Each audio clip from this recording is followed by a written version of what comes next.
What should be the first thing I do whenever I land in Australia on a working holiday visa? Let's get into this one. The first thing you should do whenever you land in Australia is definitely apply for your tax file number. So what is your tax file number? Your tax file number is a code that is unique to you that is issued by the Australian Tax Office, which is known as the ATO.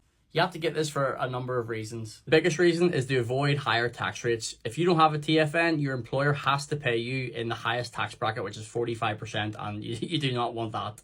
And if you're looking to get into FIFO, you will need to switch over your driver's license from your home country to a WA license, and you need your tax file number as one of the forms of ID to do this. Also use just to track all your tax stuff, so you can like claim tax back, you can lodge tax returns, like all that kind of stuff. You just need your tax file number, and the reason it should be the first thing you do is because it can take up to 28 days to arrive. As it can take up to 28 days, but to be honest, like I got mine like in like 2 weeks, and my girlfriend, she also got hers in like 2 weeks too. So like it says 28 days, but you'll get it sooner. So how do you actually get this tax file number? You just apply on the ATO website. It's free of charge, and you need an Australian postal address for it to be sent to. This is just one of the many things that you need to do whenever you're setting yourself up like in Australia. And if anyone else wants help on how to move over to Australia and also get a job into FIFO, you can download my little step-by-step guide where I take you through absolutely every little stage of the process, from before you even leave your home country, the whole way through to setting everything up whenever you get to Australia, and then the whole pathway into FIFO. Has all my recommendations in it, all my advice in it, and I'm literally telling you exactly how to move over to Australia from overseas and get into FIFO.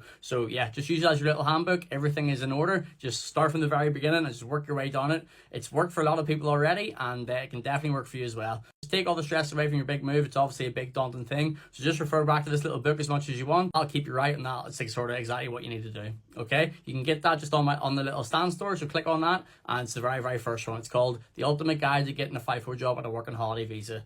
Also, if anyone else has any questions, just hit me up on Instagram. I'd rather you hit me up there so I can send you little voice notes back, just so I'm not replying to hundreds and hundreds of TikTok messages, typing them out, because that'll take forever. So anyway, thank you, and